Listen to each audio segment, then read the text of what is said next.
As we've been thinking about the small church, and we've been trying to understand the way that the small church runs effectively, we need to recognize that certainly there is an organizational structure in the small church.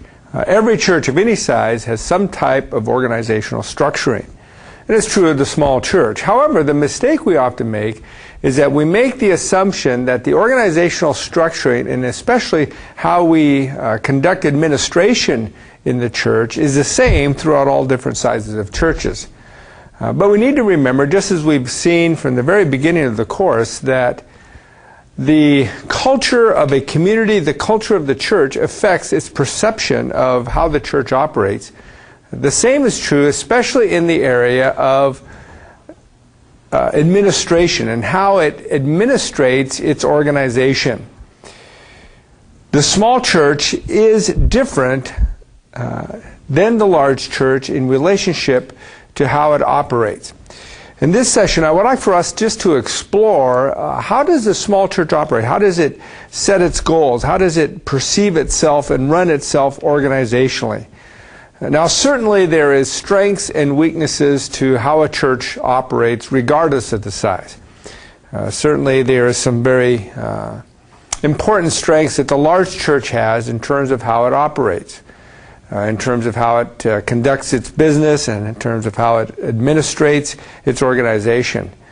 So also with the small church, there are strengths and weaknesses. But I want us just to understand how it operates, so that we learn to work within the context of the subculture organizationally of the small church.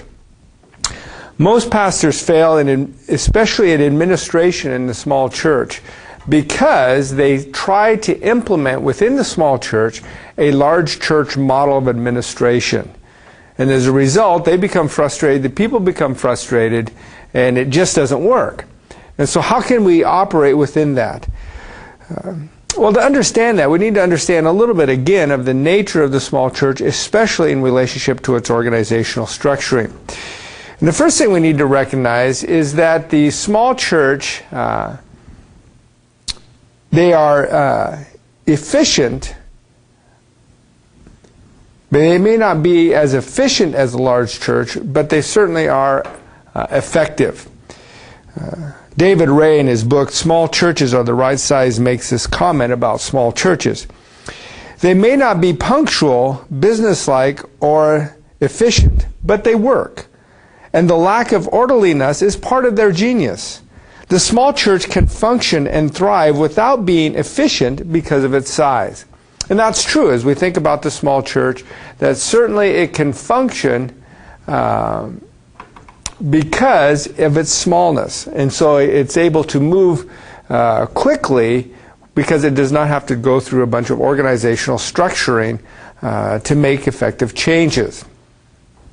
So as we think about the small church in terms of its decision-making process, there's four things we need to keep in mind.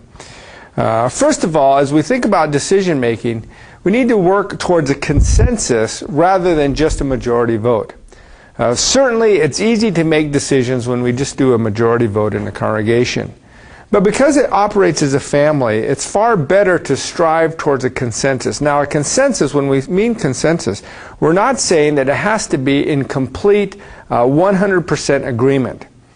Certainly, there's a difference between someone who is opposed to a decision, but they're willing to accept the decision. In other words, they're a person who, when it comes to the discussion, they readily express that they're opposed to the idea. They would rather go a different route, but they're willing to accept the decision that the congregation makes, and they will support that decision. And that's the type of consensus that we're looking for. Versus when we do a majority vote, there may be a person over there that is strongly opposed to the decision, and even though the decision is made, they will continue in their opposition. And when that happens, it can really undermine the effectiveness of the decision. And so, as a result, even though the vote was in favor of it, their opposition will undercut any type of advancement or change in the church. And so we want to move towards consensus in the small church. Secondly, we need to recognize that we need to allow sufficient time for interaction by all parties, both formal and informal. That as we come to a decision, as we come to making changes within the church or setting goals within the church or establishing new ministries, we want to make sure that we have ample time for people to interact, both in a formal basis at a congregational meeting, but also informally, because in the small church, much of the communication process occurs informally. And so we want to allow time for that, for people to interact and share their ideas, so that becomes central to developing a consensus within the church. That oftentimes the reason people strongly oppose and seek to undercut a decision is because they feel that they haven't had an ample opportunity to give their input as well as to receive the various decisions and the various ideas, the various thought process that goes into making a decision. Thirdly, we want to make sure we communicate decisions and plans to everyone rather than just those who need to know. Sometimes the small church, we approach the organizational structure and communication process with the attitude on a need-to-know basis. That we communicate to those people who need to know, but if they don't need to know, then we don't communicate to them. But in the small church, because it operates as a whole, and it functions as a family, and it works together, it's very important that we recognize that even though a person may not be directly involved or affected by a decision, they still want to know what's going on. And so it's important for us to communicate to everyone in the congregation. And then lastly, we want to work in harmony with the power brokers of the church. That as we structure the church and as we develop the organizational structures and make decisions and set goals, we want to make sure that we're working with those individuals who are the influential key members of the church, so that we don't work in opposition to them, because the fact that they are the power brokers. And if we work in opposition to them, the result will be that they will undercut what we're trying to accomplish. And so it's important to work with them. And that's part of being the effectiveness of the small church. It may not be efficient at times, but we need to recognize that it will be effective. And then we need to recognize that small churches are concerned about getting things done rather than organizational structures. Oftentimes in the small church, they resist organizational flowcharts. Rather, they would just be more concerned about, let's get the thing done. They're not so much concerned about who's in charge and who's responsible to whom as they are about how can we get this thing done. If the church roof needs to be repaired, let's get it done. Let's not worry about making sure we go through all the right channels. And certainly this can be at times both frustrating and cause some problems in the small church. And at times we need to kind of hold people back and say, no, we have to go through the right channels. That's part of just functioning as a church. But at other times we need to recognize that we just need to allow people to get things done. Then the small church focuses upon a person's word rather than upon manuals or written form. A person's word is their honor. And so when we come into the small church, it's very important that we understand that how a person responds. And if they give their word, that's far more important than what is written down on paper. In a large church, oftentimes we develop our policy manuals, we develop our strategies, we write them down, and that written form becomes the chief means of communication. But in the small church, they resent that because to write something down in a policy manual is, in a sense, from their perspective, a lack of trust of their word. They said they would do this, and so they don't need to sign a written agreement. And as a result, we need to recognize that policies need to be verbally communicated, that it's important to have policies. It's important to have them delineated, but they need to be verbally communicated, oftentimes informally over a cup of coffee, as we talk about, for example, being the CE director and the responsibility that they have. To communicate that informally, to share with them informally, and get their approval of that job description rather than giving them a written form. Because the small church operates that your word is your honor. The small church is also laity run. We've mentioned this before.